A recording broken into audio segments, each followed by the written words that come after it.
আসসালামু আলাইকুম। আশা করি সবাই ভালো আছেন। আমিও ভালো আছি। চলুন গল্পে আসা যাক। ক্রিং ক্রিং ক্রিং। এ আকাশ, ওঠ। দেখ কে যেন কল দিছে তোরে। এই, ওঠ। উঠতেছি। চোখ খুলে ফোনটা হাতে নিয়ে দেখি অন্তর কল দিছে। ঘুম ঘুম চোখে কলটা রিসিভ করলাম। ওই শালা কয়টা বাজে, কলেজে আসবি না?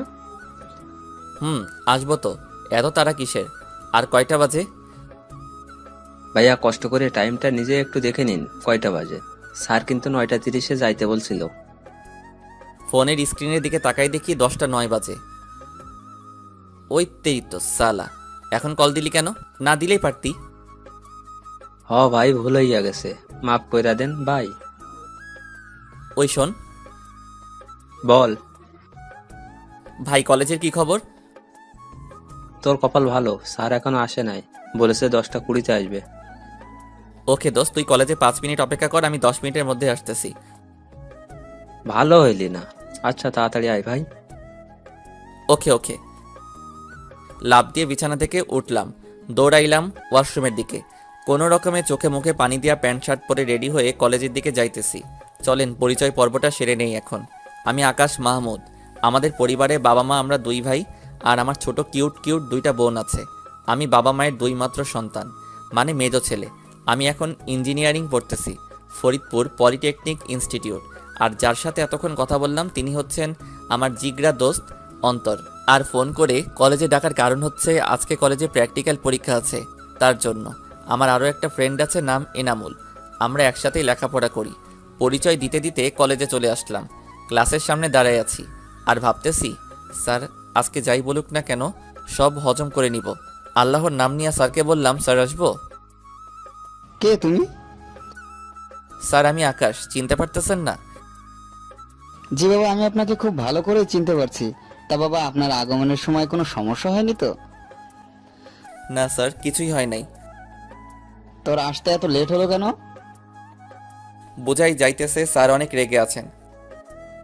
আসলে স্যার ম্যাসের একজন বন্ধু খুবই অসুস্থ হয়ে পড়ে, সেই জন্য আমি তাকে ডক্টরের কাছে নিয়ে গেছিলাম। সরি স্যার লেট করে আসার জন্য। আর এমনটা হবে না। আচ্ছা ঠিক আছে, এইবারের মতো মাফ করলাম। যা, খাতা নিয়ে পরীক্ষা শুরু কর। আমিও কথা মতো খাতার একটা পেজ নিয়ে অন্তরের পাশে গিয়ে বসলাম। ওই শালা তুই মিথ্যা বললি কেন? তুই তো ঘুমাইতেছিলি। আরে বেটা, বুঝলি না? এখন যদি সত্যিটা বইলা দিতাম তাইলে আর আজকে পরীক্ষা দিতে হইতো না। আচ্ছা বাদ দে, এখন 10টা 40 বাজে, তাড়াতাড়ি শেষ কর, অনেক ক্ষুধা লাগছে। ওকে ওকে। তারপরে পরীক্ষা শেষ করে আমি অন্তর আর এনামুল ক্যান্টিনে গিয়ে পেট ভোজন করে আসলাম। এখন ক্যাম্পাসে বসে আছি। আজকে অনেক আড্ডা দেব, কারণ হচ্ছে আজকে আমাদের সেমিস্টারের লাস্ট পরীক্ষা। তো আড্ডা দিতে দিতে দুপুর 2টা বেজে গেছে। এমন সময় আমার ফোনে বেজে উঠলো আর্টসেলের অনিকেত প্রান্তরের মিউজিক রিংটং। হাতে নিয়ে দেখে আম্মু কল দিছে। কল ধরে, হ্যালো আম্মু। তারপরে আম্মুর কথা শুনে আমি তো পুরাই অবাক হয়ে গেলাম। তার থেকে একটু বেশি খুশি হলাম, কারণ আসসালামু আলাইকুম আম্মু, কেমন আছেন? আমি ভালো আছি বাবা, তুই কেমন আছিস? হ্যাঁ আম্মু, আমিও ভালো আছি। কি করতেছিস? পরীক্ষার কি খবর? আম্মু আজকে পরীক্ষা শেষ হলো, তাই এখন আমি অন্তরা রেনামুল কলেজ ক্যাম্পাসে বসে আড্ডা দিতেছি। ওহ ভালো। তা শুন, একটা খবর দেওয়ার জন্য কল দিছি। একটু টেনশনে পড়লাম। আমাকে আমার কিসের খবর দেবে আম্মু? কি হয়েছে আম্মু? কোনো খারাপ খবর নাকি? তোমার কিছু হয়েছে নাকি আব্বুর কিছু হয়েছে? আরে পাগল ছেলে, আমাদের কিছু হয় নাই, আমরা সবাই ভালো আছি। ওহ, আল্লাহ বাঁচালে। তা বলো আম্মু, কিসের খবর? আসলে আমরা তোর ভাইয়ের বিয়ে ঠিক করছি, সামনের সপ্তাহে বিয়ে। তুই একটা কাজ কর, তোদের যেহেতু পরীক্ষা শেষ, তাহলে তুই অন্তর আর এনামুলরে নিয়ে বাড়িতে চলে আয়। মনে মনে আমি একটু অবাক হলাম। ভাইয়ার বিয়ে, কিন্তু ভাইয়ার তো গার্লফ্রেন্ড আছে। কই, আবার অন্য মেয়ের সাথে তো বিয়ে ঠিক করে নাই তো। তাই সব ভেবে আম্মুকে বললাম, আম্মু ওদের না হয় নিয়ে আসলাম, কিন্তু ভাইয়ার বিয়ে কার সাথে দিয়েছো? আমার বান্ধবীর মেয়ের সাথে। আল্লাহ, আজকে ভাইয়া নিশ্চিত সুইসাইড করবে, কারণ ভাইয়া সুমি আপুকে অনেক ভালোবাসে, আর আপুও। আল্লাহ জানে এখন কি হবে। তা না হয় বুঝলাম, কিন্তু আম্মু ভাইয়া কি রাজি এই বিয়েতে? হুম, ও রাজি। ও তাহলে তো সব ঠিকই আছে। আচ্ছা আম্মু, আমরা কালকে চলে আসব। আচ্ছা ঠিক আছে, সাবধানে আসিস। আচ্ছা আম্মু, ভালো থাকো। কল কাটার পরে অন্তর আর এনামুল একসাথেই বকে উঠল, কিরে কিসের বিয়ের কথা বললি রে? আরে ভাইয়ার বিয়ের সামনের সপ্তাহে। তাই নাকি? এ তো ভালো খবর। সত্যি অনেক ভালো একটা খবর। তুই একটা ভাবি পাবি, কত মজা করবি। জানি না রে, ভাইয়া তো সুমি আপুকে ভালোবাসতো, কি জানি কি হইল। তাহলে ভাইয়া কার সাথে বিয়ে হইতেছে? আম্মুর এক বান্ধবীর মেয়ের সাথে। ও, ওহ। আচ্ছা শোন, আমাদের তো সেমিস্টার শেষ হয়ে গেছে আর তোদের হাতেও কোনো কাজ নেই, তাহলে চল আমাদের বাসায়, আম্মু যেতে বলছে তোদের। সেটা না হয় বুঝলাম, কিন্তু বাসায় বলতে হবে তো। তুই ঠিকই বলছিস। আরে চাপ নিস না, আমি আছি তো। ঠিকই বলেছিস। আচ্ছা বাসায় তুই একটু বলে দে, তাহলে আর কিছু বলবে না। তুই বলে দে। আচ্ছা আচ্ছা ঠিক আছে, দে ফোন দে। তারপর ওদের বাসায় রাজি করালাম। এখন তাহলে বাসায় যাওয়া যাক নাকি? আবার সবকিছু তো রেডি করতে হবে। চল চল তাহলে। তাহলে। বাসায় এসে একটু রেস্ট নিয়ে গোসল করে খাওয়া দাওয়া করে ব্যাগ প্যাক করে রাখলাম, সকালেই যেতে হবে। এখন একটু ফেসবুকে ঢোকা যাক, তারপর রাতে খেয়ে ঘুমিয়ে পড়লাম। সকালে ঘুম থেকে উঠে ফ্রেশ হয়ে রেডি হলাম বন্ধুদের বাসার দিকে। তার আগে একটা কল দিয়ে নেই। ক্রিং ক্রিং। কিরে কি করিস? এই তো রেডি হয়ে তোদের বাসার দিকে যাইতেছি। তোরা রেডি তো? রেডি, একটু বাকি আছে। আচ্ছা আসতেছি, তাড়াতাড়ি রেডি হয়ে নে। এনামুল কি করে? ও রেডি হয়ে বসে আছে। আচ্ছা আসতেছি। তারপরে ওদের নিয়ে বাসে উঠলাম। গন্তব্য আমাদের বাসা। প্রায় 4 ঘন্টা জার্নির পরে বাসায় পৌঁছালাম। বাসার সামনে গিয়ে কলিং বেল বাজাতেই আম্মু এসে দরজা খুলে দিল। কেমন আছিস আব্বু? কেমন শুকিয়ে গেছিস? ঠিকমতো খাওয়া দাওয়া করিস না নাকি? আম্মু আমি অনেক ভালো আছি, আর আমি মোটেও শুকাই নাই, বরং একটু মোটাই হয়ে গেছি। আচ্ছা আম্মু তুমি কেমন আছো? আমিও ভালো আছি। আচ্ছা দরজায় দাঁড়িয়ে কথা বলবি নাকি ভেতরে আসবি? আর তোরে না বলছিলাম তোর 2 বান্দরকেও নিয়ে আসবি? ভেতরে তো যাবই, আর আমার বান্দরগুলো আছে, ওই দেখো আসতেছে। ভাইয়ার বিয়ের কথা শুনে অনেক খুশি হয়েছে। ভালো। আসসালামু আলাইকুম আন্টি, কেমন আছেন? ওয়ালাইকুম আসসালাম। তা বাবা তোমরা কেমন আছো? হ্যাঁ আন্টি, আমরা ভালোই আছি, আর একটু বেশিই ভালো আছি, কারণ ভাইয়ার বিয়ে বলে কথা। এরই মধ্যে আমার কিউট কিউট 2টা বোন এসে আমাকে জড়িয়ে ধরে বলতেছে, ভাইয়া কেমন আছেন? এই তো ভালো আছি, তুই কেমন আছিস? আমি ভালো আছি। ওইদিকে সুরাইয়া, মানে আমার একদম ছোট বোন, সে তো আমারে জড়াই ধরে কেঁদেই দিল। ভাইয়া কেমন আছিস? আর আমারে ফুলে তুই কেমনে থাকিস? আমার কথা কি তোর মনে পড়ে না? আরে পাগলি কাঁদছো কেন? আর আমি তো ভালোই আছি, তুমি কেমন আছো? এতক্ষণ ভালো ছিলাম না, এখন ভালো আছি। আচ্ছা চল ভিতরে চল। হ্যাঁ আচ্ছা আসো, ভিতরে আসো। আমরা ভিতরে আমার রুমে গিয়ে বসলাম, একটু রেস্ট নিয়ে ফ্রেশ হয়ে রুম থেকে বের হইলাম। আম্মু কই গেলা? ক্ষুধা লাগছে তো। এই তো রান্নাঘরে আছি আমি, হয়ে গেছে আমার। তুই ওদের নিয়ে টেবিলে বস, আমি আসতেছি। আচ্ছা। একটু পরে আম্মু খাবার নিয়ে আসলো, আর আমরা একসাথে খেতে বসলাম। আচ্ছা আম্মু, আব্বু কোথায়? ওদের আব্বু তো একটু বিজনেসের কাজে বাইরে গেছে, চলে আসবে 2-3 দিনের মধ্যেই। ও আচ্ছা।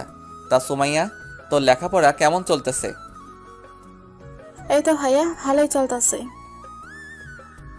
ভালো করে পড়িস, আর মাত্র কয়েক মাস বাকি এসএসসির পরীক্ষার। আচ্ছা ভাইয়া। তা সুরাইয়া, আপনার কি খবর বুড়ি? ওই আমারে বুড়ি বলবি না, বলে দিলাম। আর আমার পড়া অনেক ভালো, সুমাইয়ার থেকেও। না রে ভাইয়া, ওর পড়ালেখা একদমই ভালো না। এই বছর একটা ফেল করেছিল। স্যার আমার চিনে, তাই স্যারের বললে পরের ক্লাসে উঠাই দিছি। ভাইয়া মিথ্যা কথা, আমি অনেক ভালো। ও মিথ্যা কথা বলতেছে। আমি মাত্র একটা বিষয় ফেল করছি। আচ্ছা আচ্ছা, কানতে হবে না, আমি তো জানি আমার বুড়িটা অনেক ভালো ছাত্রী। সে মাত্র একটা বিষয় ফেল করেছে, কিছুই হবে না, সামনের বার সে সবগুলাই পাশ করবে। এইবার তো 2তে অনেক ভালো করবা তাই না? ভাইয়া। আচ্ছা। ওই তোরা খা, কথা কম বল। তারপরে খেয়ে আমরা রুমে আসলাম। বিকেলের দিকে আমরা ঘুরতে বের হলাম। আমার কিছু এলাকার বন্ধুর সাথে বসে আড্ডা দিয়ে রাত 10টায় বাসায় আসলাম। তারপরে খাওয়া দাওয়া করে ঘুম দিলাম। এইভাবে 3 দিন পার করলাম। এর মধ্যে ভাইয়ারে কল করে বাসায় নিয়ে আসা হলো। ভাইয়া ঢাকা একটা সফটওয়্যার কোম্পানিতে চাকরি করে। দেখতে দেখতে গায়ে হলুদের দিন চলে আসলো। সন্ধ্যায় ভাইয়ার গায়ে হলুদের সময় একটা মেয়ের দিকে চোখ পড়ল। একটা হলুদ কালারের শাড়ি পরে আমার দিকে আসতেছে। মেয়েরে দেখে ছোট্ট করে একটু ক্রাশ খেলাম। হলুদ শাড়িতে যা লাগছে না, মনে হচ্ছে প্রথম দেখাতেই ভালোবেসে ফেললাম। আমার সামনে এসে সোজা আমার মুখে হলুদ মাখাই দিল। আমিও কম যাই কিসে, আমিও হলুদ নিয়ে ওরে দিলাম মাখিয়ে, আবার আমারে দিল। এবার আমি দিয়ে দৌড় দিলাম। এসে সুমাইয়ার পেছনে দিয়ে যাইতেছিলাম। সুমাইয়া এসে সামনে এসে দাঁড়াইলো। সুমাইয়াও হলুদ মাখিয়ে দিল। তখনই ওই মেয়েটা আমার সামনে চলে আসছে। আর মেয়েটা সামনে আসতেই সুমাইয়া বলল, আরে মিথিলা, তোর এই অবস্থা হলে কি করে?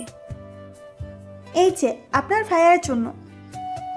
ওহ ভাইয়া, আপনারা তো বলাই হয় নাই। এর নাম মিথিলা, আমার বেস্টু। ও ইনি তাহলে তোর বেস্টু? জি ভাইয়া। তো ভাইয়া কেমন আছেন? ভালো আছি। তুমি কেমন আছো? আমিও ভালোই আছি। তো ভাইয়া, আপনার বড় ফেয়ার তো হয়ে গেল, আপনার কবে হবে? হবে, সময় হলেই হবে। কি, আপনার এখনো সময় হয় নাই? কই না তো, আমি তো এখনো ছোট আছি, বড় হয়ে নেই, তারপরে করব। হ্যাঁ, সে তো দেখাই যাচ্ছে আপনি কত ছোট। দেখতে দেখতে গায়ে হলুদের পর্ব শেষ হলো। রাত 10টায় আমি, ভাইয়া আর আমার 2 বান্দর মিলে ছাদে গেলাম গল্প করার জন্য। ছাদে চেয়ারে কিছুক্ষণ নীরবতা পালন করলাম। একটু পরে ভাইয়া বলতে শুরু করলো, আকাশ ভাই, আমারে বাঁচা, আমি এই বিয়ে করতেই পারবো না। তুই তো সুমির বিষয়ে জানিস, ওরে ছাড়া আমি বাঁচতেই পারবো না। তুই কিছু একটা কর ভাই। ভাইয়া আমারে বলতেছো কেন? আম্মুকে বলতে পারো নাই কেন? ভয় বলতে পারে নাই। প্লিজ ভাই, তুই কিছু একটা কর, আমারে বাঁচা। আর তুই যদি কিছু না করিস, তাহলে আমি এখন বলতেছি, আমি আজকে রাত্রে সুইসাইড করব। কি বলতেছো ভাইয়া? তুমি কি পাগল হয়ে গেছো? আমি পাগল হয়ে গেছি। সুমিরে ছাড়া আমি আর কাউকেই ভাবতে পারি না। আচ্ছা ঠিক আছে, আমি কিছু একটা করতেছি, তারপরেও পাগলামো করো না। তুমি একটা কাজ করতে পারো ভাইয়া, আজকে রাতেই পালাই যাও, পরে যা হবে সেটা দেখা যাবে। তুই বাঁচালি আমারে ভাই। আজকে রাতে পালাবো, ঠিক আছে, কিন্তু কিভাবে? সেটা আমি কি জানি। এমনিতে তুমি আম্মুর ভয় কিছুই বলতে পারবা না। আর তাছাড়া সুমি আপুকে ছাড়াও তুমি থাকতে পারবা না, তাই যা করার তোমাকেই করতে হবে। আর আমি তোমার কিছু বলতে গেলেই আমি ফেঁসে যাব। ভাই, তার কোনো দরকার নাই, নিজের কাজ নিজেই করো। আচ্ছা দেখি, আর কিছু হেল্প লাগলে বলবানি। প্লিজ ভাই, না করিস না। আচ্ছা, সেটা না হয় ভেবে দেখা যাবে, কিন্তু ভাইয়া তোমাকে একটা কথা বলার ছিল। হ্যাঁ বল। ভাইয়া তুমি পালাই যাইও না, আম্মুর তোমার উপর অনেক বিশ্বাস। প্লিজ ভাইয়া, সেটা তুমি নষ্ট করো না, তাহলে আম্মু অনেক কষ্ট পাবে। তুই যা বলতেছিস তা সবই সত্যি, কিন্তু এটাও সত্যি যে আমি সুমিকে ছাড়া বাঁচতে পারবো কিনা জানি না, তবে অনেক কষ্ট হবে, আর আমাকে এই কষ্ট সারা জীবন বয়ে বেড়াতে হবে। আচ্ছা তুই কি চাস আমি সারা জীবন এভাবেই কষ্টে থাকি? বেটা ইমোশনাল কথা বলা শুরু করছে।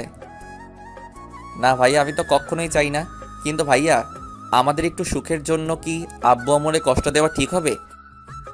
তা হয়তো ঠিক হচ্ছে না, কিন্তু আমি এখন কি করব তুই বলে দে ভাই। আমি বলি কি ভাইয়া, তুমি আম্মুরে একবার বলেই দেখো আম্মু কি বলে। আমি বলছিলাম, কিন্তু আম্মু কোনোভাবে সুমিকে মেনে নিবে না।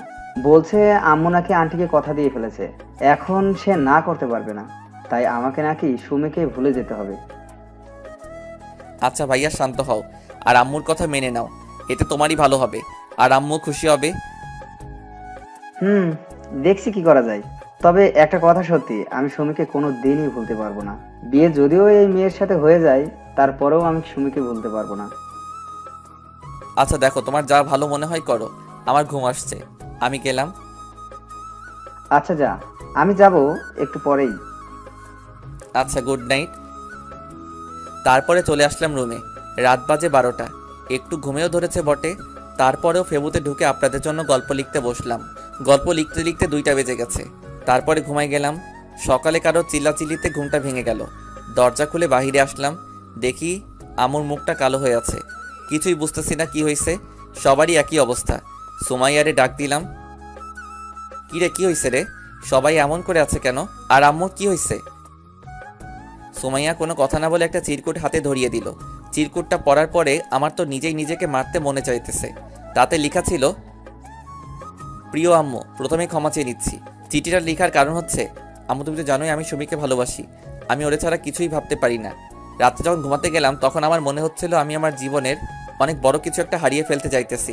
তুমিই বলো, যাকে এতটা ভালোবাসি তাকে ছাড়া সারাটা জীবন থাকবো কিভাবে? তাই তোমাদের সবাইকে কষ্ট দিয়ে আমি চলে যাচ্ছি। প্লিজ আম্মু, আমাকে ক্ষমা করে দিও। ইদি তোমার অবাধ্য ছেলে পারভেজ। আমি চিঠিটা পড়ার পরে নিজেকে নিজেই গালি দিতে মনে চাইতেছে।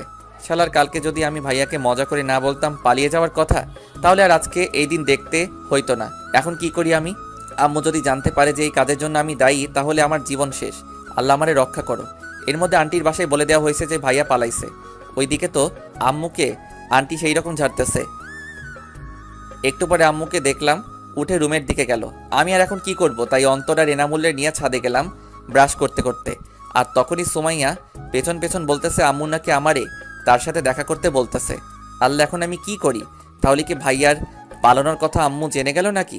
আজকে তাহলে আমি শেষ। আল্লাহ, এবারের মতো আমারে বাঁচাই দাও। আর কোনোদিন কারোর উপকার করব না। ভয়ে ভয়ে আম্মুর রুমের সামনে গিয়ে আম্মুকে ডাক দিলাম, আম্মু আসবো? আমাকে ডাকছিলে নাকি? আর কথা আছে। আল্লাহ বাঁচাও। হ্যাঁ আম্মু বলো, কি বলবে? আমি একটা ডিসিশন নিছি, আশা করি তুমি আমার কথা একমত হবে। যাক, আল্লাহ বাঁচাইলা। তাহলে মনে হয় ভাইয়ার ব্যাপারটা জানে না। হ্যাঁ অবশ্যই আম্মু, তুমি যা বলবে তার সাথেই আমি একমত।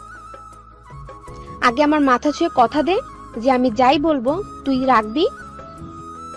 আম্মু এরকম করে বলতেছো কেন? আচ্ছা বলো তুমি, আমি রাখবো। না, তুই আগে আমার মাথা ছুঁয়ে কথা দে। আচ্ছা এই ধরলাম। এখন বলো আম্মু, তুমি যাই বলবে আমি তাই করব। কথাটা হলো, হ্যাঁ বলো। আমি তোর সাথে নিপার বিয়ে দিতে চাই। তুই কিন্তু কথা দিছিস। আম্মুর কথাটা শোনার সাথে সাথে মনে হলো আমি মাটির ভিতরে ঢুকে যাইতেছি। আম্মু এটা কি বললো? এটা কিভাবে সম্ভব? আমার মুখ দিয়ে একটা কথা বলার মতো শক্তি নাই। কি ভাবছিলাম আর কি হয়ে গেল? কিরে, কিছু বলিস না কেন? আমার কথাটা রাখবি তো? আমাকে তোর আন্টির সামনে মুখটা রাখবি তো? তোর ভাইয়া চলে যাওয়ার কথা শুনে তোর আন্টি আমাকে অনেক কথা শোনাইছে। আর আজকে যদি এই বিয়েটা না হয়, তাহলে আমার আর বেঁচে থাকা আর না থাকা সমান কথা হবে। এখন তুই দেখ কি করবি তুই। আম্মুর মুখে মরার কথাটা শুনে নিজের চোখের পানি আর ধরে রাখতে পারলাম না। আম্মু তুমি যা বলবে তাই হবে। তবুও প্লিজ তুমি এসব কথা আর বইলো না। আমি বিয়ে করব। আমাকে বাঁচালি বাবা। আজকে এই বিয়েটা না হলে হয়তো তোর আন্টির কাছে আমি সারা জীবনের জন্য অপরাধী হয়ে থাকতাম। আচ্ছা আম্মু ঠিক আছে, তুমি যা বলবে তাই করব আমি। আমার জন্য তোমাকে কারোর কাছে ছোট হতে হবে না। তারপরে আম্মু বলল, যা বাবা, রুমে যা আর রেডি হয়ে নে। একটু পরে আবার বউ আনার জন্য বের হতে হবে। তুই এখন রেডি হয়ে নে। আচ্ছা আম্মু। রুমে চলে আসলাম মুখটা কালো করে। এনামুল জিজ্ঞেস করলো, কি রে, কি হইছে রে? কি হইছে বলবি তো? আরে কি হয়েছে বলবি তো নাকি? না বললে জানবো কিভাবে? বল কি হয়েছে? দোস্ত আমি শেষ হয়ে গেলাম রে। কেন, কি হইছে খুলে বল তো। দোস্ত আম্মু বিয়ে ঠিক করছে আমার। একটু পরে নাকি আমার বিয়ে। কি রে, কি বলিস? কেমনে কি হইলো? আর এটা তো অনেক ভালো খবর আর অনেক খুশির খবর। শালা মজা নিতাছোস তাই না? আমি মরতেছি আমার জ্বালায়।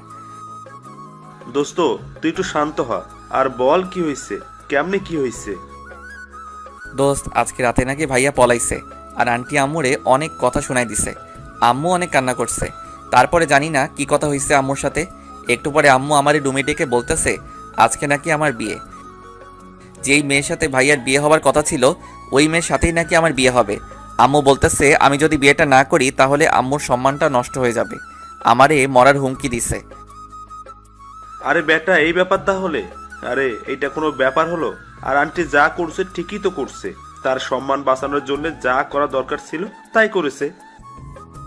দোস্ত আমি কিছুই জানি না, তবে বিয়েটা তো আমার করতেই হবে। দোষ জাস্ট চিল। আর এই দেখ, তোর কপালটা কত ভালো, ভাইয়ার বিয়ে খাইতে আসছিস আর নিজেই এখন ভাবির বিয়ে করতেছিস। এনামুল ওরে কিন্তু চুপ থাকতে বল, ওরে লাথি মেরে ভবিষ্যৎ সন্তানের বাবা ডাক শোনা বন্ধ করে দিব। আরে আরে চেতিস না তুই। আর এখন তুই চল, রেডি করে দেই তোকে। আচ্ছা ঠিক আছে। তারপর আমি ফ্রেশ হয়ে গোসল করে আসলাম। ওরা আমায় ভাইয়ার জন্য কেনা শেরওয়ানি পরিয়ে রেডি করে দিল। পরেই বের হব। আব্বু আম্মুকে সালাম করে বের হয়ে গাড়িতে বসলাম। অন্তর এনামুলও আমার সাথেই বসছে। ওরা কথা বলতেছে আর আমার রাগ তুলতেছে। কিছুক্ষণ পরে আমরা বিয়ে বাড়ির সামনে চলে গেলাম। গাড়ি থামালো, ওরা সবাই নেমে গেছে। আমি একাই গাড়িতে বসে আছি। কিছুক্ষণ পরে আমাকে গাড়িতে নামিয়ে গেটের সামনে নিয়ে যাওয়া হলো। ওইখানে গিয়ে ধরলো কয়েকটা মেয়ে ঘিরে, বলতেছে টাকা চাই, টাকা না দিলে নাকি ভিতরে দেওয়া হবে না। কি আর করার, নিজের সম্মান বাঁচাতে পকেট থেকে 10 টাকার একটা নোট বের করে এনামুল রে দিতে বললাম। এনামুল টাকা দিতেই মেয়েগুলো পুরাই খেপে গেল। জামাই মানুষ এত কিপটা হয় জানতাম না। আজকাল কেউ 10 টাকা ভিক্ষাও দেয় না। গেল মেজাজটা 44 হয়ে। আমিও বলে দিলাম, এইখানে তাহলে কিসের জন্য দাঁড়াইছেন? আমি তো ভাবছিলাম এইটার জন্যই দাঁড়াইছেন, তাই তো 10 টাকা দিলাম। অমনি এনামুল আর অন্তর আমার মুখ চেপে ধরলো আর বলতেছে, ওই বেটা, কি বলতেছিস সেইগুলা? চুপ করে থাক, মান সম্মান শেষ করিস না ভাই। আচ্ছা, আপনারা কত টাকা চান? বেশি না, 10,000 দিলেই হবে। মগের মূল্য পেয়েছেন নাকি? 10,000 টাকায় কয়টা শূন্য হয় জানেন সেটা? ওই মিস্টার, 10,000 টাকার 1 টাকা কম হলেও কিন্তু বউ নিতে দেব না। আচ্ছা, কিছুটা তো কনসিডার করেন। আচ্ছা ঠিক আছে, 9,990 দেন। কি বলতেছে? মাত্র 10 টাকা কমালেন? 10 টাকা তো কেউ ভিক্ষাও দেয় না। তাহলেই বুঝুন 10 টাকা আমাদের কিভাবে দিতে গেলেন। আচ্ছা সরি বলতেছি, এইবার কিছু তো কমান। তারপরে অনেক দরদাম করে 5,000-এ ফিক্সড করলো, কিন্তু একটা শর্ত দিছে, সেটা মানতে হবে। আর অন্তত শালায়ও বোকার মতো রাজি হয়ে গেল কিছু না শুনেই। তারপরে বলল, সত্য সেরকম বেশি কিছুই না, জাস্ট একটা গেম হবে। ও এই ব্যাপার? আচ্ছা আগে বলেন তো দেখি, কি গেম? এই যে দেখতেছেন শরবতের গ্লাসগুলো, এখান থেকে 1 গ্লাস শরবত নিয়ে একেবারেই খেতে হবে জামাইয়ের। আমরা খেলে হবে না? না, জামাই প্রথমে আমার সাথে যা, তার জন্য জামাইকে এই গেমটা খেলতে হবে। কি আর করার, গেম তো খেলতেই হবে। তবে এর মধ্যে কিছু সন্দেহের গন্ধ পাচ্ছি। দেখে শুনে ভালো এটা গ্লাস নিলাম আর একদমই খেয়ে নিলাম। একটু পরে বুঝতে পারলাম এটা মরিচের শরবত ছিল। আমার নাক কান দিয়ে গরম বের হইতেছে, চোখটা লাল হয়ে গেছে, কিন্তু কাউকে বুঝতে দিতেছি না। কি জামাই বাবু, কেমন লাগলো শরবতটা? হ্যাঁ খুব ভালো, কিন্তু মিষ্টিটা একটু বেশি হয়ে গেছিল। কিরে, শরবতগুলো চেঞ্জ হলো কিভাবে? কই সবগুলা? শরবতে তো মরিচে গুঁড়ে দেওয়া ছিল, কিন্তু মিষ্টির শরবত কিভাবে আসলো আমি জানি না। তারপরে মেয়েটা আমাকে বলল, হো তাই নাকি? তাহলে ঠিক আছে। শালার আমি তো বুঝতে পারতেছি আমার ভিতর দিয়ে কি হয়ে যাইতেছে। গেটের সব দেনা মিটিয়ে ভিতরে ঢুকলাম। আমার স্টেজে বসিয়ে রাখা হয়েছে, কিন্তু আমার 2 বান্দর এর একটারও দেখা পাইতেছি না। হয় মেয়ে পটানোতে ব্যস্ত, যাই হোক অনেকক্ষণ বসে থেকে মাজা ব্যথা হয়ে গেল। কি আর করার, বসে তো থাকতেই হবে। ওদেরকে ডেকে এনে ওদের সাথে আড্ডা দিলাম কতক্ষণ। তারপরে কাজী আসলেন আর বিয়ের কাজ সম্পন্ন করলেন। শ্বশুর বাড়িতে বিয়ের সকল ফর্মালিটিস মেনে এখন বিদায় সময় হয়ে গেল। মেয়েরা যে এত কান্না করতে পারে, আমার বিয়ে না করলে হয়তো জানতেই পারতাম না। বিদায়ের সময় শ্বশুর আব্বাজান আমার হাত ধরে বললেন, বাবা, আমার একমাত্র মেয়ে আমি তোমার হাতে তুলে দিলাম, তুমি ওরে একটু দেখে রেখো বাবা, ওরে কখনো কষ্ট দিও না। আব্বু আপনি চিন্তা করবেন না, আমি থাকতে ওর কখনোই কষ্ট হবে না। বাবা, তুমি তো জানোই বিয়েটা কেমন করে হয়ে গেল। নেহাত তোমার আম্মু আমাদের এত বড় অসম্মানের হাত থেকে বাঁচিয়েছেন। আর বিয়েটা যেমন করেই হোক বাবা, এখন তোমরা স্বামী স্ত্রী, ওকে তুমি মেনে নিও আর ওরে কষ্ট দিও না। আচ্ছা আব্বু। এবার আসলেন শাশুড়ি। বাবা, আমার মেয়ে একটু রাগী, কিন্তু ওর মনটা অনেক ভালো। বাবা, আমার মেয়েরে তুমি কখনো কষ্ট দিও না। আচ্ছা আম্মু। তারপরে তাদেরকে সালাম করে গাড়িতে গিয়ে বসলাম। বউও তাদেরকে জড়িয়ে ধরে অনেক কান্না করলো। তারপরে গাড়িতে আমার পাশে এসে বসলো, কিন্তু অনেকটা দূরে সরে বসলো। যাই হোক, বউ নিয়ে বাড়িতে চলে আসলাম। সবাই দেখি দরজার সামনে দাঁড়ায় আছে, হয়তো বউ বরণ করে ঘরে নিবে বলে। তো বউ নিয়ে বাড়ির দরজার সামনে গেলাম। এ কি, সবাই তো দেখি বউ নিয়ে ব্যস্ত, আমার কোনো নামগন্ধ নাই এখানে। তোর কি বিয়েই করলাম, এখন নিজের দাম কমে গেল। যাই হোক, বরণ করা শেষ করে বউকে নিয়ে আমার রুমে গেল। আমি আর কি করব, অধম। আকাশ ছাদে গিয়ে উপরের আকাশ পানে চেয়ে আছে। কিছুক্ষণ পরে হারামিগুলো আসলো, আর এসেই, দোস্ত কেমন আছিস? মজা নিতেছিস? দোস্ত দেখ, আজকে তুই ভাবি বিয়ে করে ফেললি। শালা ঠিক করে বল, তোর ভাবি বিয়ে করছি নাকি আমার ভাবি? ওই হলো একই কথা, তুই আমার ভাবিরেও বিয়ে করছিস, আবার আমার ভাবিরেও বিয়ে করছিস। এনামুল দোস্ত, ওরে চুপ করতে বল, আমি কিন্তু ওরে ছাদ থেকে ফেলে দিব। দোস্ত, চেতিস না তুই, ও তো আর খারাপ কিছুই বলে নাই, সত্যি কথাই তো বলতেছে। এনামুল্লাহ শালা, তুইও ওর হয়ে কথা বলতেছিস? আচ্ছা আচ্ছা ঠিক আছে দোস্ত, যা হার হয়ে গেছে, এখন আর এসব ভেবে কোনো লাভ নাই। হুম। দোস্ত টিট দিবি না? হ হ, তোরে অনেক বড় করে ট্রিট দিব। একবার কলেজে যাইয়া নেই, অনেক বড় একটা ট্রিট দিব। আচ্ছা আচ্ছা দোস্ত, তোর টিট দেওয়া লাগবো না। কেন, ট্রিট দিব নে, রেডি থাকিস। এর মধ্যে আম্মু ছাদে আসছে, আর এসে বলতেছে, কিরে আকাশ, এইখানে কি করিস?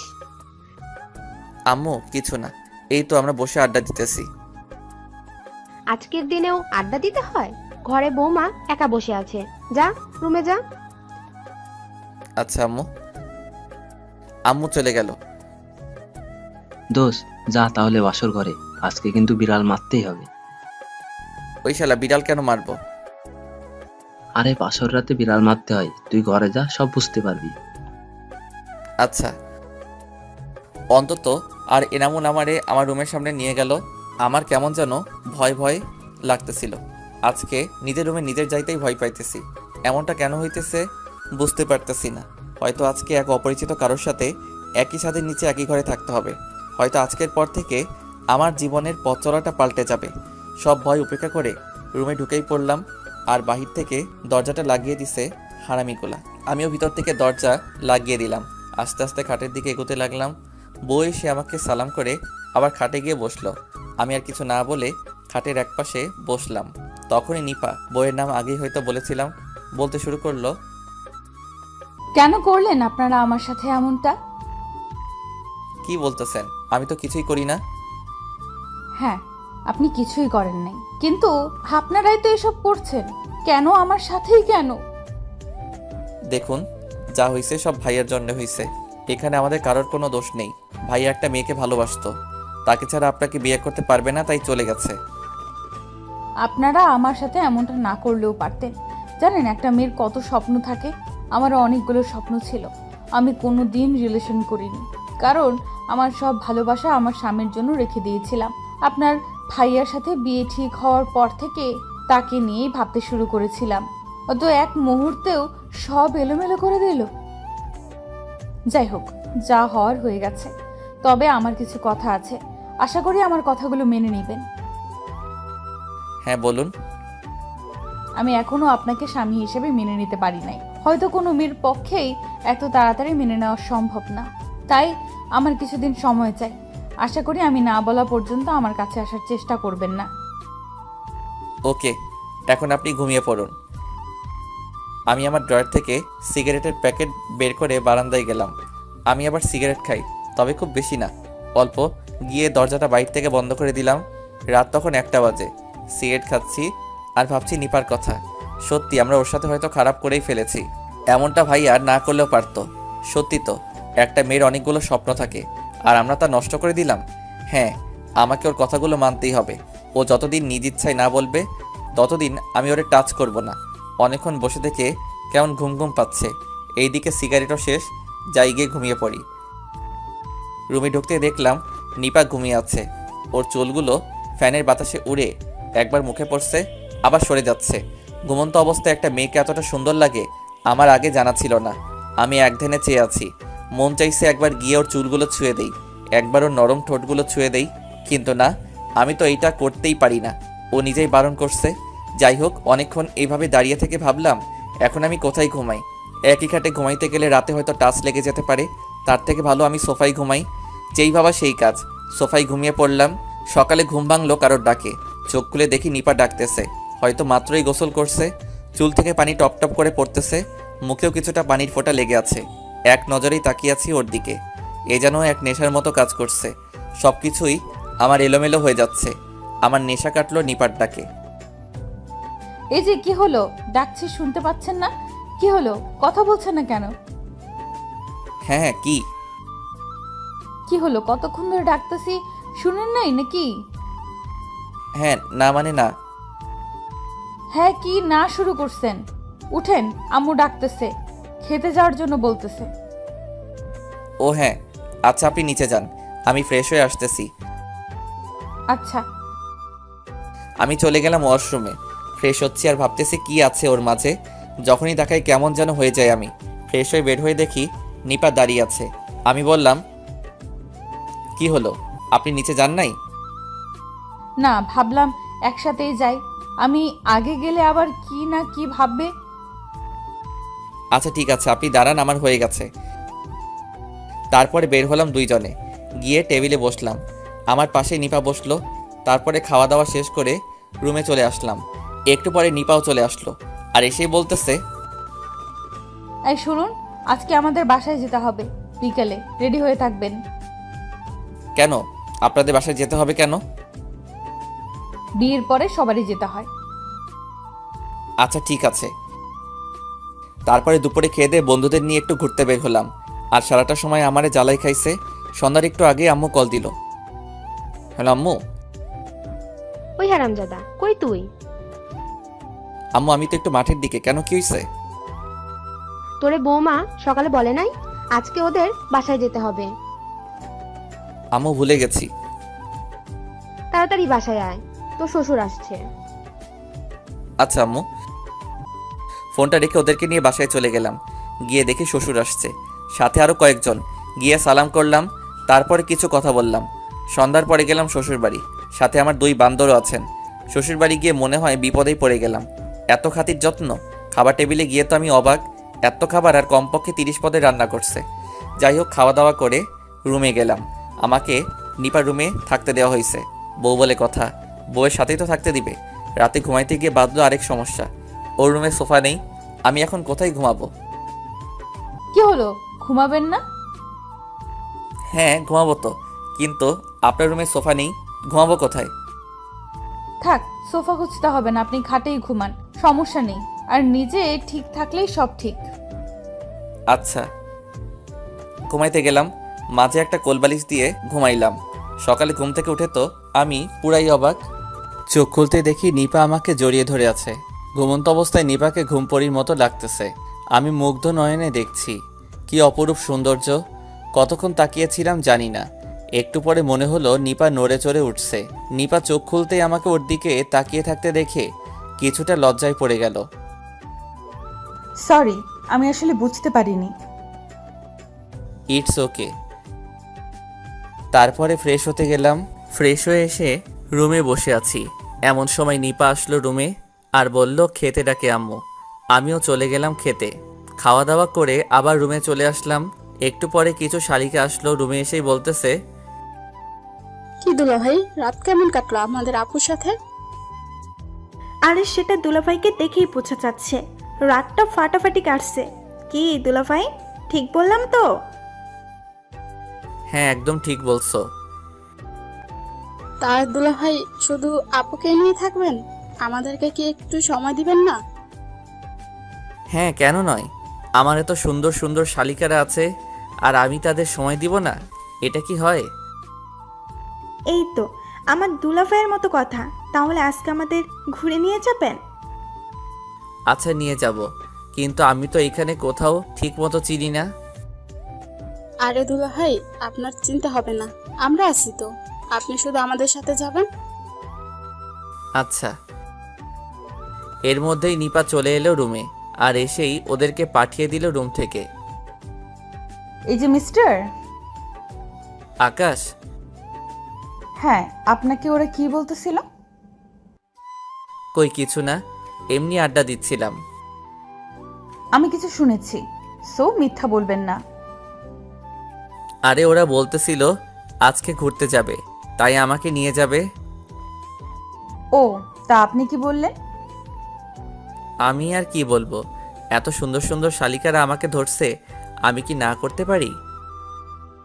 ও ভালো।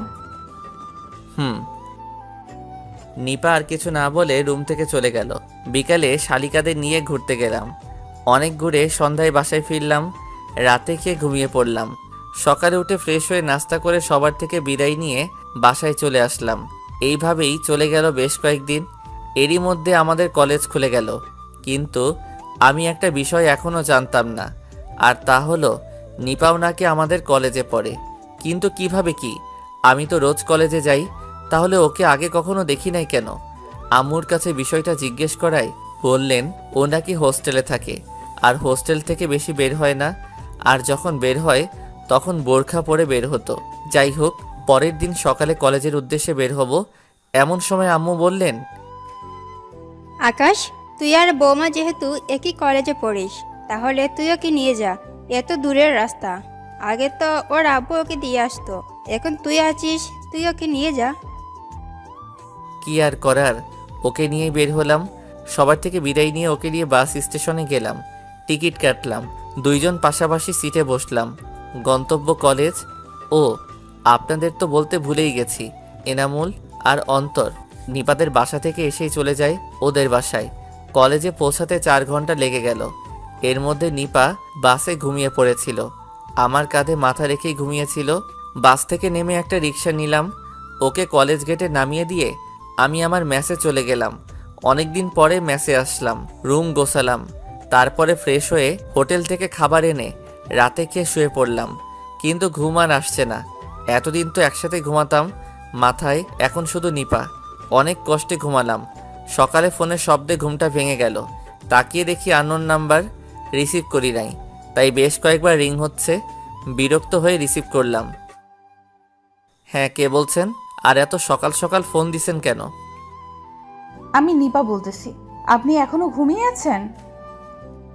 ও আপনি? না, আসলে অনেক রাত পর্যন্ত জেগেছিলাম তো, তাই উঠতে একটু দেরি হয়ে গেছে। আচ্ছা, এখন উঠে কলেজে যান, আম্মু এটা বলতেই বলেছিল। ও আচ্ছা।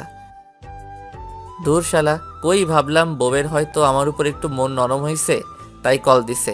এ তো দেখে আম্মু বলছে বলে কল দিল। ধুর, ভাল লাগে না। উঠে পড়লাম, ফ্রেশ হয়ে কলেজে চলে গেলাম। নতুন কিছু বই কিনে কয়েকটা ক্লাস করে বন্ধুদের নিয়ে মামার দোকানে গেলাম। গিয়ে সিগারেট নিলাম। সিগারেট খাচ্ছি আর আড্ডা মারছি। এমন সময় একটা মেয়ে আসলো। মামার দোকানে বোরখা পরা ছিল। আমার দিকে বেশ কয়েকবার তাকালো। ওর চোখ দেখে কেমন যেন লাগলো, মনে হচ্ছে এই চোখ আমি আগেও দেখেছি। তো যাই হোক, এত কিছু না ভেবে আবার আড্ডায় মন দিলাম। কিন্তু পরক্ষণেই আমার মাথা গরম হয়ে গেল। একটা ছেলে এসে আমার কাছে কি যেন নেওয়ার বাহানায় মেয়েটার সাথে ধাক্কা খেলো। আমি ভালো করে বুঝতে পারলাম ছেলেটা মেয়েটার সাথে অসভ্যতা করছে। কিছুই বললাম না। মেয়েটা মামার থেকে কয়েকটা খাতা আর কলম নিল। বিল দেওয়ার সময় আবার সেই ছেলেটা একই কাজ করছে বেশ কয়েকবার। এমন করে মেয়েটা রেগে আমার দিকে তাকালো আর ছেলেটাকে বলতে লাগলো, সমস্যা কি আপনার? এইভাবে অসভ্যতা করছেন কেন? অসভ্যতার কি দেখলে? আপনি আমাকে ধাক্কা দিচ্ছেন কেন? সেটা আমার ব্যাপার, তোমার কি? এইবার আমার মাথা পুরাই গরম হয়ে গেল। বন্ধুদের নিয়ে গেলাম ওর কাছে। কি হয়েছে আপু, এনি প্রবলেম? এই ছেলেটা তখন থেকে অসভ্যতা করছে। কিরে ভাই, এমন করছিস কেন? ও তোর কি হয়? সেটা কি তোকে বলতে হবে নাকি? এনামুল, অন্তর, চল একটু ওরে ওইদিকে নিয়ে চল। ওরা ছেলেটাকে ধরে নিয়ে গেল আর আমি, আচ্ছা আপু, কোনো সমস্যা নেই, আপনি যান। আর মামা, ওনার কি লাগে জলদি দিয়ে দাও। আচ্ছা মামা। দেখলাম মেয়েটা আমার দিকে কেমন ভরসার চোখে তাকালো আর বলল ধন্যবাদ, কিন্তু মেয়েটার কণ্ঠ আমার কেমন যেন পরিচিত পরিচিত লাগছিল। আমি আর কিছু না ভেবেই চলে আসলাম ছেলেটাকে বুঝাইতে। আসলে কলেজে আমাদের একটা গ্যাং আছে। গ্যাং বললে কেমন যেন শোনায়। আসলে আমরা ক্লাসের বেশ কয়েকটা বন্ধু আছি যারা সব সময় এক হয়ে কাজ করি আর সব খারাপের বিরুদ্ধে কাজ করি। আর আমার সব বন্ধুগুলো ওইখানেই স্থানীয়, তাই আমরা চলি অন্যরকম পাওয়ারে। কেউ কিছু বলতেও পারে না, সবাই অবশ্য ভালো কাজের জন্য সম্মান করে। যাই হোক, ছেলেটাকে উদুম কেলিয়ে ছেড়ে দিলাম আর বললাম নেক্সট টাইম এমন যদি দেখি তাহলে এর থেকেও বেশি থেরাপি দিব। চলে আসলাম মেসে। ফ্রেশ হয়ে খাওয়া দাওয়া করে মাত্র রেস্ট নিচ্ছি, এমন সময় নিপা কল দিল। আর কল রিসিভ করে আর কোনো কথা না বলে বলল, আপনি সিগারেট খান? আরে আমার গোপন খবরও জানলো কিভাবে? কই না তো, কে বললো আপনাকে? একদম মিথ্যা বলবেন না বলে দিলাম, সত্যি করে বলুন। দেখলাম আর লুকিয়ে লাভ নেই, হয়তো ভালো করে জেনে গেছেন। না মানে আসলে খাই, তবে মাঝে মধ্যে। আপনি আর সিগারেট খাবেন না। কেন? আমি বললাম তাই, আর এটাই খাওয়া খারাপ। আচ্ছা। দুপুরে খাইছেন? আপনি খাইছেন? হ্যাঁ, আচ্ছা রাখি। বলেই কল কেটে দিল। এই মেয়েটা এমন কেন? এভাবে চলতে লাগলো আমাদের দিন। মাঝে মাঝে নিপা কল দেয় আর আমার খোঁজ খবর নেয়, আমিও দেই, তবে খুবই কম, না দেওয়ার মতোই। এরই মধ্যে আমি ম্যাচ চেঞ্জ করে ফেলি। একা একটা ফ্ল্যাট নিছি, তাও মাত্র 2 দিন হলো। সব কিছু গুছিয়ে নিলাম 2 দিনে। পরের দিন সন্ধ্যায় নিপা কল দিল। আমি তখন ওয়াশরুমে ছিলাম, তাই কলটা ধরতে পারি নাই। তারপর 3টা কল দিয়ে থেমে গেল। আমি বের হয়ে দেখি নিপা কল দিছে। ব্যাক করলাম আর নিপা বলল, কি করছিলেন? কয়বার কল দিলাম, ধরেন নাই কেন? আসলে আমি ওয়াশরুমে ছিলাম, তাই ধরতে পারি নাই।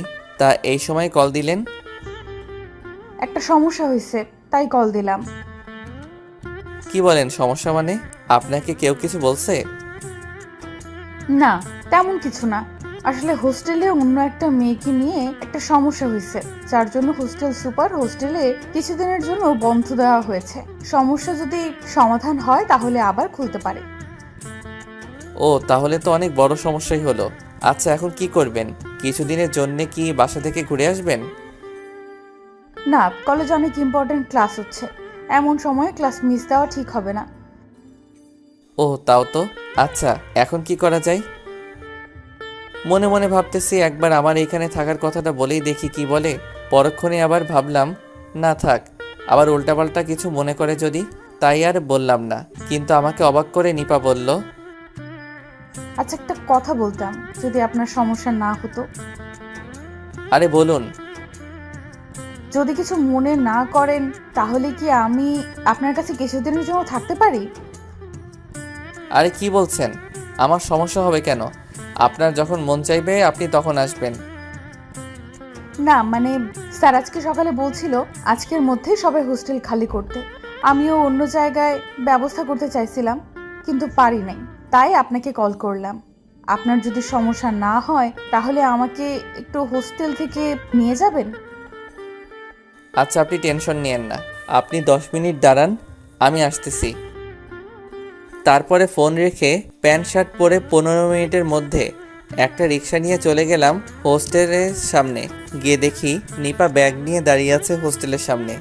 আমি রিক্সা থেকে নেমে, সরি একটু লেট হয়ে গেল। আচ্ছা, সমস্যা নেই। তাহলে চলুন। আমি ব্যাগগুলো নিয়ে রিক্সায় রাখলাম আর নিপাকেও রিক্সায় তুললাম। রিক্সায় বসে নিপা বলল, আচ্ছা, আপনার কোনো সমস্যা হবে না তো? আমার আবার কি সমস্যা হবে? না মানে, তারপরেও। না, আমার মোটেও কোনো সমস্যা হবে না। আচ্ছা ঠিক আছে তাহলে। চলে আসলাম আমার বাসার সামনে।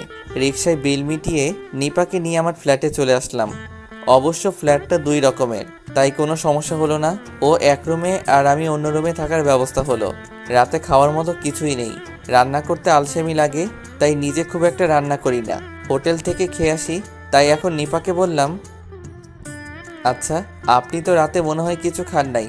আপনি রুমে থাকেন, আমি আসতেছি। কোথায় যাবেন? নিচে যাচ্ছি কিছু খাবার আনতে। ও আচ্ছা, তাড়াতাড়ি আসবেন। আমার কেমন যেন ভয় ভয় লাগছে।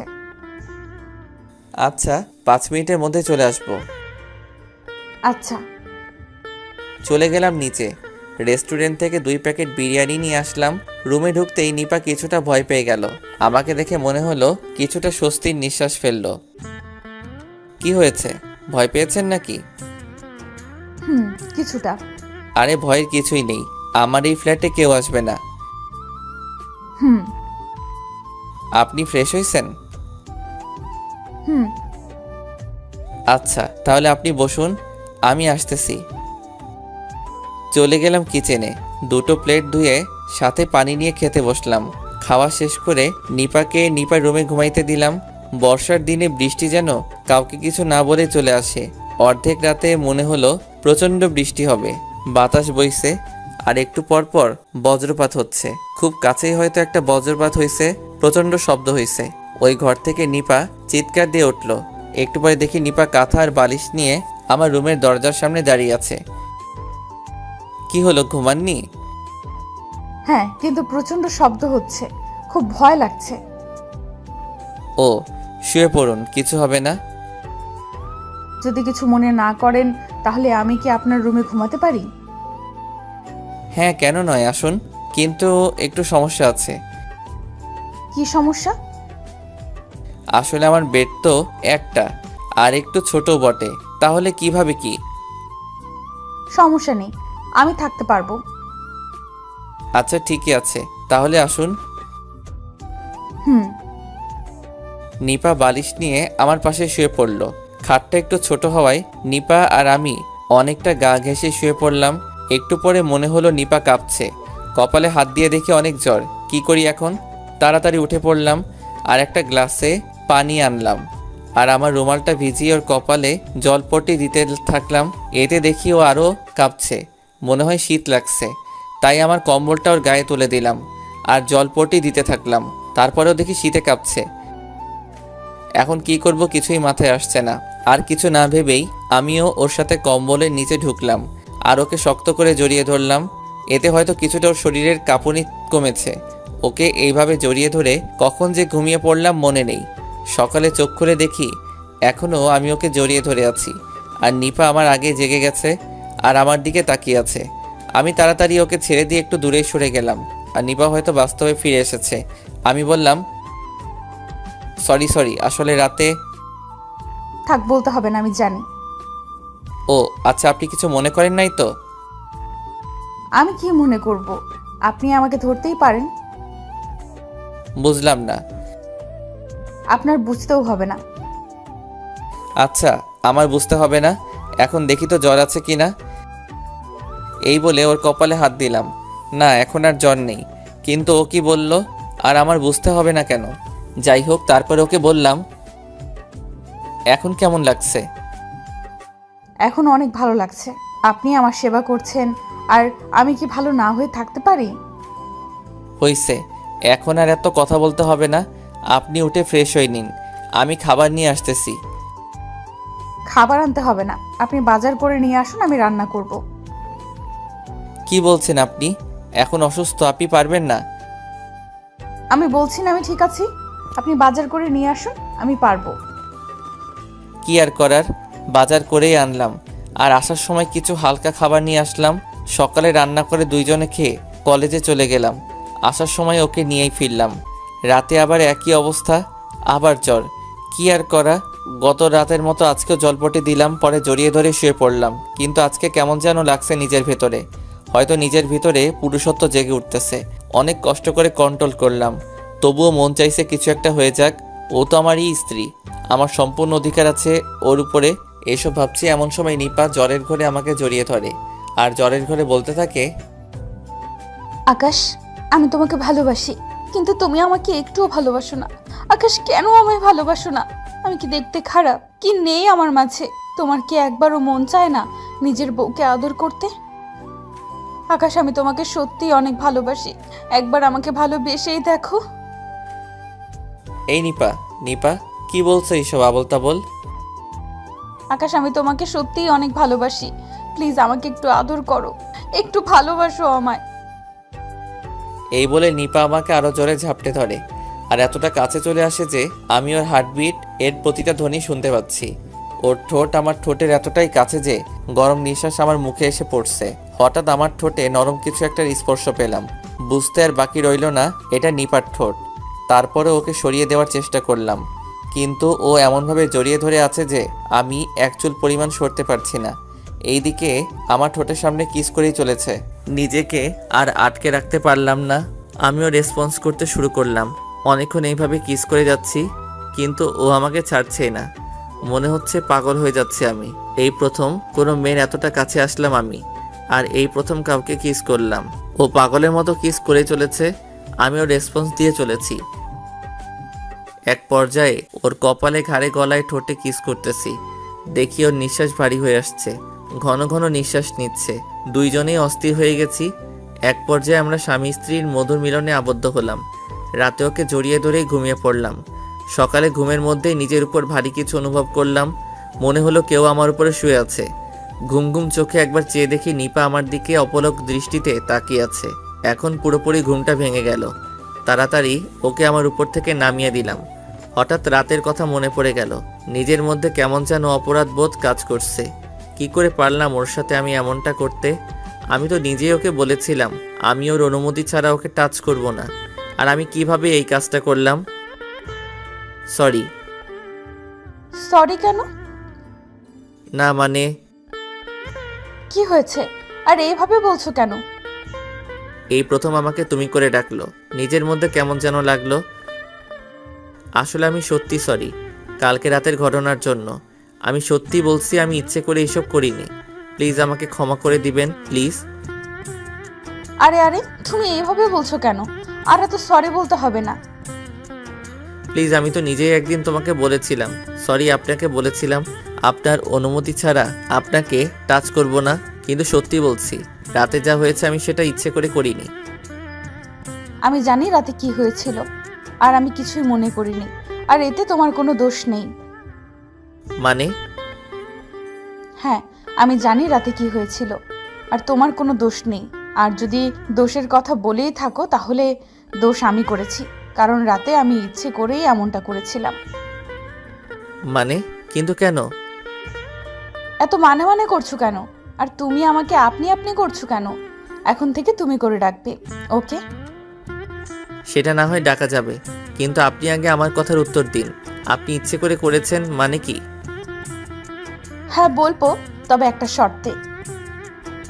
ওকে, কি শর্ত বলুন? এখন থেকে আমাকে তুমি করে রাখতে হবে। আচ্ছা ডাকবো, এখন আগে আমার উত্তর দিন। আবার আপনি বলতেছো? আগে তুমি করে বলো, তারপরে। ওকে ওকে, এখন তুমি বলো প্লিজ। আরে বোকা, রাতে আমি যা করেছিলাম সব ইচ্ছে করেই করেছি, যাতে তোমার আদর পাই। কিন্তু আপনি তো বলেছিলেন। হ্যাঁ আমি বলেছিলাম, তখন তোমাকে অন্যরকম মনে করতাম। এখন তোমাকে নিজের স্বামী মনে করি। আর প্রতিটা স্বামীর তার স্ত্রীর উপরে অধিকার থাকে, আর প্রতিটা স্ত্রীর তার স্বামীর উপর। আমি আমার আর তোমার অধিকার ফিরিয়ে দিলাম, আর আমিও ফিরে পেলাম। এত অবাক হওয়ার কিছুই নাই। আমরা স্বামী স্ত্রী, আমাদের মাঝে এইটা হওয়া খুবই স্বাভাবিক ব্যাপার। তাই আমি চাই আমার স্বামী আমাকে সব সময় ভালোবাসুক। তাই নাকি? গো। এতক্ষণ আমি লক্ষ্য করলাম আমার গায়ে কিছুই নেই। কিছুটা লজ্জা পেয়ে গেলাম, তাই তাড়াতাড়ি বেডের কাঁথাটা নিজের উপর দিয়ে দিলাম। কিন্তু নিপা সেটা হতে দিল না, কাঁথা টেনে নিচে নামিয়ে দিল। এই কি করছো? কাঁথা দিচ্ছ কেন? তো কি করব? দেখছো না আমার গায়ে কিছুই নেই। রাতে গায়ে দিতে মন ছিল না। রাতে তো ঠিকই সব খুলে ফেলেছিলে, এখন এত লজ্জা কিসের? হয়েছে, থাক, আর লজ্জা পেতে হবে না। যা করার তা তো রাতেই করে ফেলেছো, এখন আর লজ্জা করে কি হবে? আর তাছাড়া আমি তো তোমার সবই দেখে ফেলেছি, তাই আমার সামনে লজ্জা পেতে হবে না। ইস, কি বলে এই মেয়ে! লজ্জা শরম বলতে কি কিছুই নেই? কিভাবে বলছে কথাগুলো! জি, এখন আমাকে একটু আদর করো। কি এখন? আমি পারবো না। ওই কি বললি তুই? আমি এখন আদর করতে বসছি, তুই এখন করবি, নয়তো খবর আছে। ওই কি হলো? কি আর করার, ওকে কাছে টেনে ঠোঁটটা আলতো করে একটা কিস করলাম। নিপা আরও খেপে গেল আর আমাকে শক্ত করে ধরে আমাদের 4 ঠোঁট এক করে দিল। দখল করে নিল আমার ঠোঁট জোড়া। প্রায় 5 মিনিট পর ছেড়ে দিল। এখন আমরা দুজনেই হাঁপাচ্ছি। ওই এত জোরে কেউ কিস করে? যদি মরে যেতাম।